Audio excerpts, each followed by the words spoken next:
Suci, suci, suci, Tuhan Maha Kuasa. Dikau kami puji di pagi yang teduh. Suci, suci, suci, pemurah dan perkasa, Allah Tritunggal, agung namamu. Segala pujian bagimu, segenap nafas muliakanmu. Surga bumi kan berseru, kuduslah Tuhan namamu.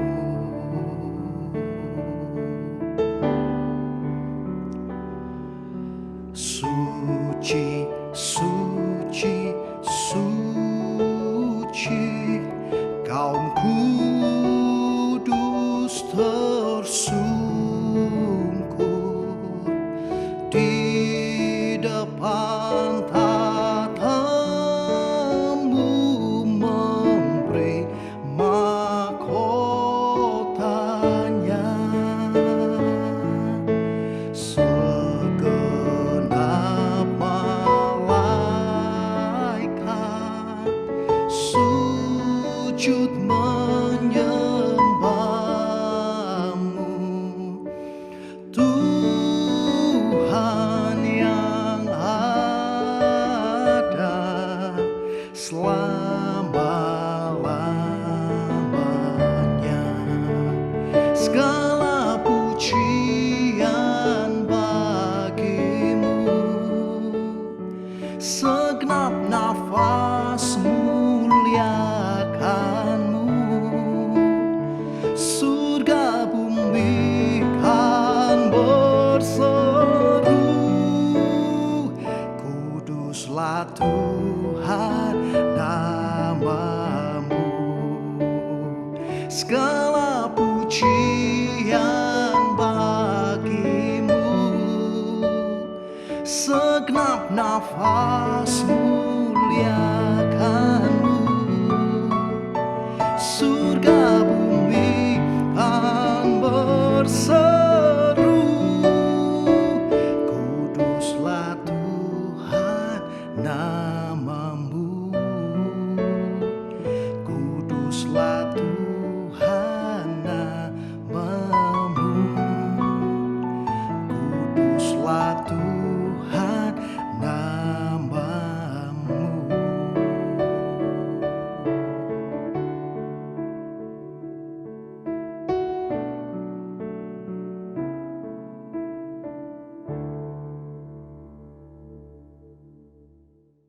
Salam jemaat dikasih oleh Tuhan, berjumpa kembali dengan kami di dalam ibadah tengah minggu. Dan sebentar kita akan merenungkan kebenaran firman Tuhan. Saya ajak Bapak Ibu di rumah untuk kita bersama-sama berdoa. Mari kita berdoa. Bapa di surga, terima kasih buat anugerah-Mu. Sebentar kami akan belajar merenungkan kebenaran firman-Mu. Kiranya Engkau mengurapi setiap hati kami. Biarlah firman-Mu mendapat tempat yang terbaik di dalam hati kami masing-masing. Terpuji nama-Mu, urapi hamba-Mu yang penuh dengan kekurangan ini.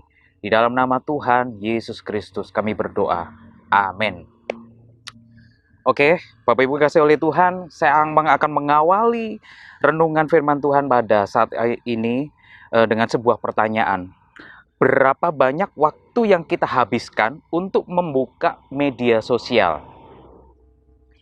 Berapa banyak waktu untuk melihat dan membaca berita WhatsApp, Facebook, Twitter, Instagram, maupun media-media daring yang lainnya.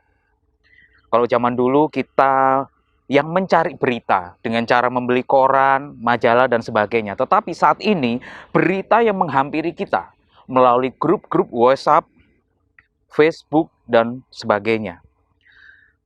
Lalu pertanyaannya, lalu bandingkan dengan berapa banyak waktu yang kita habiskan untuk membaca atau mendengar dan merenungkan firman Tuhan atau kebaikan Tuhan.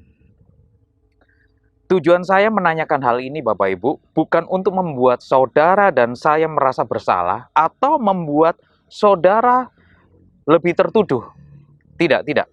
Karena saya salah satu pegiat aktif di media sosial juga. Tetapi saya ingin kita sama-sama merenungkan sejenak dan berhati-hati, karena apa yang paling banyak kita baca, apa yang paling banyak kita dengar, itu akan mempengaruhi bahkan menentukan pikiran kita. Berapa banyak sering kita ini uring-uringan tanpa kejelasan, suka resah, bete, tiba-tiba khawatir dan takut gara-gara saudara mendengar suatu kabar. Jadi kalau saudara lebih banyak mendengar berita negatif, berita hoax daripada firman, maka pikiran kita juga akan seperti itu. Apa yang paling banyak kita baca dan dengar akan mempengaruhi bahkan menentukan pikiran kita. Kita buka di dalam Filipi 4 ayat 6 sampai ayat yang ke-7. Saya akan bacakan. Janganlah hendaknya kamu khawatir tentang apapun juga. Apapun juga, Bapak Ibu. Ini mencakup semua hal. Baik keluarga, jodoh, masa depan anak, usaha, keuangan, kesehatan, jabatan, dan lain-lain. Ayat berikutnya, tetapi nyatakanlah dalam segala hal keinginanmu kepada Allah dalam doa dan permohonan dengan ucapan syukur. Bapak Ibu, berbicara tentang doa, di sini saya akan tekankan bahwa doa bukan alat untuk mengubah kehendak Allah supaya Allah mau mengikuti apa yang menjadi keinginan kita, atau alat untuk menyogok Tuhan. Tetapi doa di sini sebagai tanda bahwa kita memang tidak bisa hidup tanpa Dia. Doa menunjukkan ketergantungan kita akan Tuhan. Doa perlu untuk kita sama-sama menyelaraskan hati kita dengan kehendak Tuhan. Jadi Bapak Ibu, kalaupun doa kita ini dijawab oleh Tuhan, itu pun bukan karena doamu sakti, bukan karena engkau hebat, tetapi karena hatimu selaras dengan kehendak Tuhan. Dan ingat, di ayat ini saudara, ada terusannya, saudara boleh minta dan memohon, tetapi akhirnya bukan kehendakku, tetapi kehendakmu. Dan selanjutnya dengan ucapan syukur. Lalu ayat yang ke-7 Bapak Ibu. Damai sejahtera Allah yang melampaui segala akal akan memelihara hati dan pikiranmu dalam Kristus Yesus. Jadi akhirnya saudara-saudara, semua yang benar, semua yang mulia, semua yang adil, semua yang suci, semua yang manis, semua yang sedap didengar, semua yang disebut kebajikan dan patut dipuji, pikirkanlah semuanya itu. Dalam ayat ini dinyatakan bahwa semua yang benar, mulia, adil, suci, manis, sedap didengar, yang baik, yang patut dipuji, konteksnya ini bukan bicara soal apa, tetapi ini bicara tentang siapa. Siapa yang paling benar? Siapa yang paling mulia? Siapa yang paling adil? Siapa yang paling baik? Semua ini bicara tentang pribadi, yaitu Yesus Kristus. Dan kita harus memikirkan Dia selalu. Yesus, Bapak Ibu, Yesus itu bukan nomor 1. Lalu berikutnya nomor 2, keluarga. Nomor 3, pekerjaan. Nomor 4, pelayanan. Kalau kita posisikan Yesus nomor 1 seperti ini, artinya Yesus hanya cuma salah satu. Tetapi di sini Yesus bukan salah satu, tetapi Yesus adalah satu-satunya.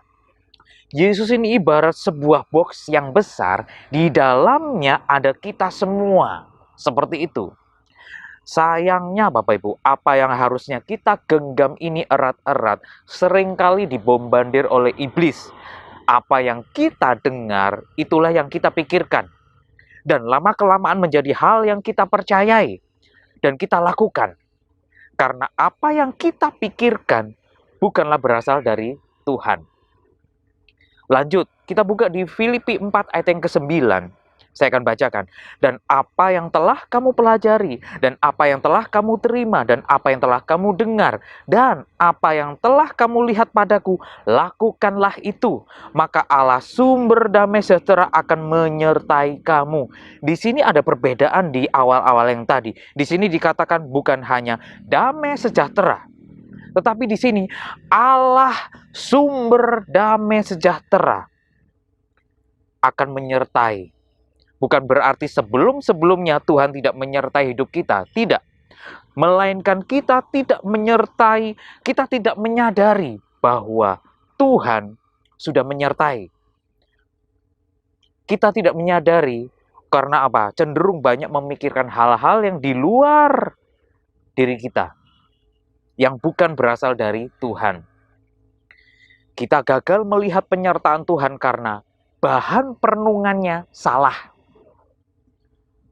Ada seorang yang bertanya, Pak, susah loh merenungkan firman Tuhan. Saya mau kasih tahu Bapak Ibu. Kalau saudara khawatir, itu sebenarnya saudara jago untuk merenungkan sesuatu. Saya ulangi, kalau saudara sedang khawatir, itu sebenarnya saudara sedang jago merenung.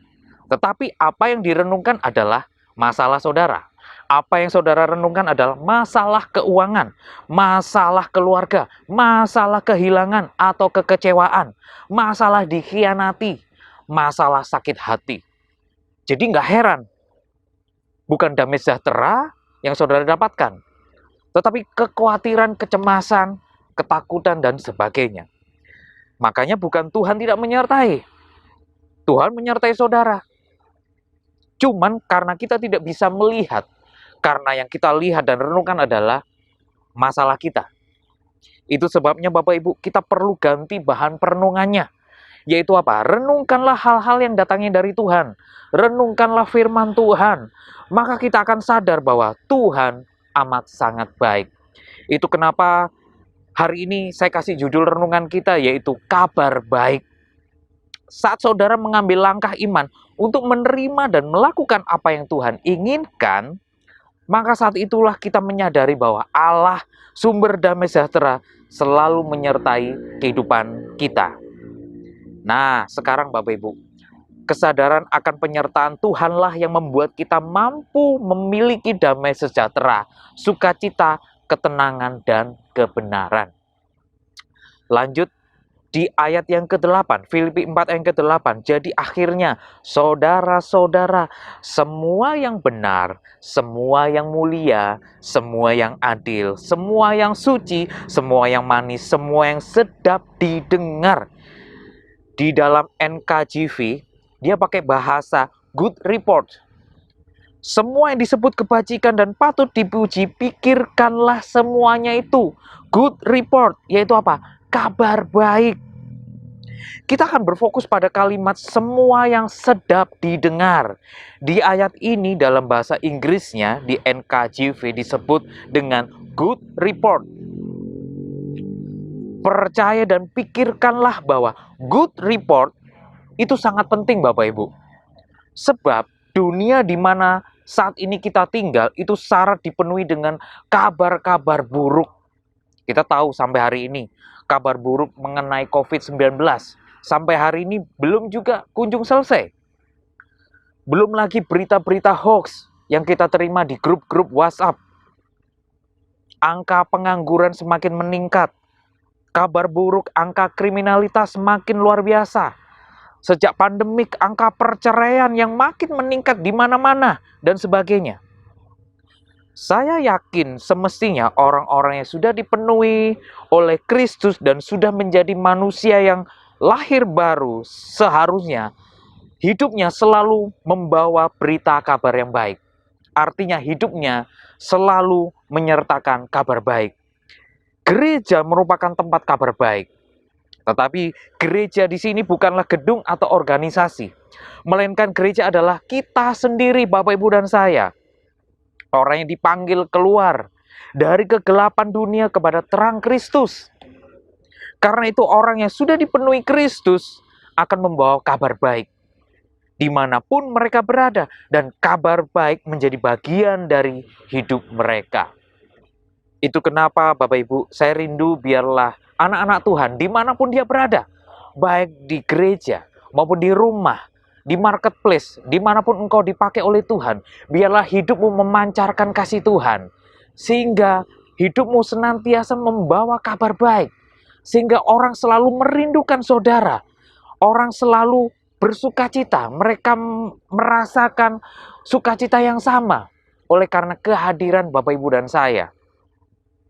Kita harus sadar bahwa kita adalah sumber kabar baik bagi hidup orang-orang di sekitar kita. Apa yang kita percayai jauh lebih penting dari kabar yang kita terima. Sebab kabar yang kita terima bisa saja itu kabar baik. Tetapi oleh karena reaksi kita yang salah, kita seperti menerima, seakan-akan menerima kabar buruk. Jadi kabar sebaik apapun, kalau pikiran kita sakit, pikiran kita salah menerima, maka semua yang baik itu akan menjadi buruk. Kita menjadi orang yang stres, dan hilanglah sukacita. Karena apa yang kita percayai tentang Tuhan, jauh lebih penting dari kabar yang kita terima. Sering kasih oleh Tuhan, masih ingat kisah tentang 12 pengintai? Di dalam Bilangan 13 ayat 17 sampai 19, saya akan bacakan. Maka Musa menyuruh mereka untuk mengintai tanah Kanaan. Katanya kepada mereka, pergilah dari sini ke tanah Negeb, dan naiklah ke pegunungan, dan amatilah bagaimana keadaan negeri itu. Apakah bangsa yang mendiaminya kuat atau lemah? Apakah mereka sedikit atau banyak? Dan bagaimana negeri yang didiaminya? Apakah baik atau buruk? Bagaimana kota-kota yang didiaminya? Apakah mereka diam di tempat-tempat yang terbuka atau di tempat-tempat yang bergubuk? Bapak Ibu, kalau kita perhatikan di sini, Musa tidak pernah menyuruh mereka untuk membanding-bandingkan kekuatan orang Kanaan dengan kekuatan orang Israel. No. Musa hanya menyuruh mereka, 12 pengintai, untuk apa? Hanya mengamat-ngamati. Dan kita tahu endingnya Bapak Ibu. Dari 12 pengintai, tetapi ada 2 orang, yaitu Kaleb dan Yosua. Di mana mereka melihat kenyataan yang sama dengan 10 orang tadi, tetapi bisa mempunyai pandangan yang berbeda, yaitu apa? Cara pandang yang berbeda, di mana imannya tidak hancur oleh karena berita buruk, imannya tidak mudah goyah karena situasi yang buruk. Pada akhirnya kita tahu 10 pengintai ini dan orang-orang yang percaya kepada mereka, yaitu generasi mereka itu, mati semua di padang gurun. Galau akan mengubah kabar baik menjadi kabar buruk. Tetapi iman akan mengubah kabar buruk menjadi kabar baik. Namun dari 12 pengintai ada Kaleb dan Yosua, di mana mereka melihat kenyataan yang sama. Tetapi kita tahu di sini mereka justru menjadi orang yang luar biasa. Bapak Ibu, waktu kita membaca perjanjian lama, maka hal ini bukan berarti kita disuruh menjadi seperti Yosua. Meskipun pesan moralnya tetapi lebih dari itu. Apa pelajarannya Bapak Ibu? Alkitab bukan tentang kita, tetapi tentang Tuhan, dan ditulis untuk Bapak Ibu dan saya. Alkitab bukan mengajar saudara harus punya iman seperti Yosua dan Kaleb, bukan. Yosua di sini adalah tipologi daripada Yesus Kristus. Di Perjanjian Baru, Kristus adalah Yosua yang sempurna, di mana Yosua membawa bangsa Israel yang penuh dengan ketidakpercayaan, bersungut-sungut, hidupnya tidak konsisten, dibawa masuk ke tanah perjanjian. Maka di sini Yesus Sang Mesias membawa kita semua, Bapak Ibu dan saya, orang-orang yang mudah jatuh dalam dosa. Kita mudah sekali menjadi orang-orang yang tidak percaya, tetapi masuk ke dalam hidup yang kekal, diangkat menjadi milik kepunyaannya. Bukannya ini sesuatu yang luar biasa Bapak Ibu? Dia yang rela mati, dia yang tidak mengenal dosa, dijadikan dosa, supaya Bapak Ibu dan saya yang berdosa menerima kebenaran Allah di dalam Kristus Yesus. Di dalam Ibrani 4 ayat 14 sampai 15. Karena kita sekarang mempunyai imam besar agung yang telah melintasi semua langit, yaitu siapa? Yesus anak Allah. Baiklah kita teguh berpegang pada pengakuan iman kita. Sebab, saya ulangi, sebab imam besar yang kita punyai bukanlah imam besar yang tidak dapat turut merasakan kelemahan-kelemahan kita. Sebaliknya sama dengan kita. Ia telah dicobai, hanya tidak berbuat dosa. Sebab itu marilah kita dengan penuh keberanian menghampiri tahta kasih karunia, supaya kita menerima rahmat dan menemukan kasih karunia untuk mendapat pertolongan kita pada waktunya. Jadi pesan terakhir Bapak Ibu, dia imam besar, tetapi dia imam besar yang tidak berdiam diri lalu menyuruh malaikat-malaikat atau kita untuk melakukan ini dan itu. Tetapi dia adalah imam besar yang turun ke dunia dan menjadi sama dengan kita. Turut juga merasakan apa yang kita rasakan. Turut merasakan kelemahan-kelemahan saudara dan saya. Tim Keller berkata, Bapak Ibu, Tuhannya Alkitab itu tahu bahwa dalam hidup kita penuh dengan penderitaan, pengkhianatan, kekecewaan, serta kita suka hidup dalam kutuk. Itulah sebabnya Bapak Ibu, dia turun dan menanggung semua itu sehingga kita juga dapat menanggungnya karena Kristus ada dalam kita. Jadi Bapak Ibu, sekali lagi saya ulangi, biarlah hidup saudara dan saya dimanapun kita berada, baik saudara di marketplace, baik saudara dalam keluarga, baik dimanapun saudara berada, biarlah hidup saudara senantiasa memancarkan kasih Tuhan. Saudara senantiasa membawa kabar baik, sehingga setiap orang yang tidak mengenal Tuhan selalu merindukan hal-hal yang baik dalam hidup saudara dan saya. Bukankah saudara dan saya dijadikan Kristus menjadi milik kepunyaannya? Dan ini merupakan suatu anugerah yang besar. Biarlah anugerah yang besar yang kita terima dengan cuma-cuma ini boleh kita bagikan kepada mereka. Siapa tahu di antara mereka, mereka juga milik kepunyaan Tuhan. Sama dengan Bapak Ibu dan saya. Demikian firman Tuhan, biarlah renungan pada hari ini boleh menjadi kekuatan buat Bapak, Ibu, dan saya dimanapun saudara berada. Mungkin kau sedang mengalami kelemahan, mungkin kau saudara sedang mengalami kekecewaan di masa pandemik, di masa hal-hal seperti ini yang begitu sulit, pekerjaan, banyak pengangguran, banyak usaha-usaha yang mengalami kebangkrutan dan sebagainya. Tetapi biarlah hidup saudara senantiasa tetap menjadi kabar yang baik. Karena saudara dan saya dijadikan milik kepunyaan Tuhan. Kalau anaknya, pribadi yang luar biasa, diberikan cuma-cuma dalam hidup saudara dan saya. Apalagi kelemahan-kelemahan saudara. Saudara tidak harus menjadi putus asa. Saudara tidak harus menjadi orang-orang yang lemah. Karena semua yang terbaik sudah diberikan dalam hidup saudara dan saya. Amin. Puji Tuhan. Saya ajak Bapak Ibu kita untuk berdoa. Bapa di surga, terima kasih buat anugerah-Mu. Pada saat ini, Engkau sudah mengurapi kami semua untuk mendengarkan firman Tuhan. Engkau telah menjadikan kami sebagai orang-orang yang memberitakan kabar baik. Karena kami tahu hidup kami adalah hidup yang memancarkan kasih Tuhan. Biarlah hidup kami dipakai Tuhan dimanapun kami berada, hidup kami menjadi berkat. Biarlah kabar baik itu boleh kami beritakan kepada orang-orang yang belum mengenal Tuhan. Pakailah kami semua Tuhan. Di dalam nama Tuhan Yesus, sering kasih oleh Tuhan, hari ini Engkau sudah mendengarkan firman Tuhan. Renungkan dan lakukanlah, maka terimalah segala kebaikan yang datangnya dari Allah Bapa, Putra dan Roh Kudus di dalam nama Tuhan Yesus Kristus. Semua yang sudah menerima berkat, sering kasih oleh Tuhan.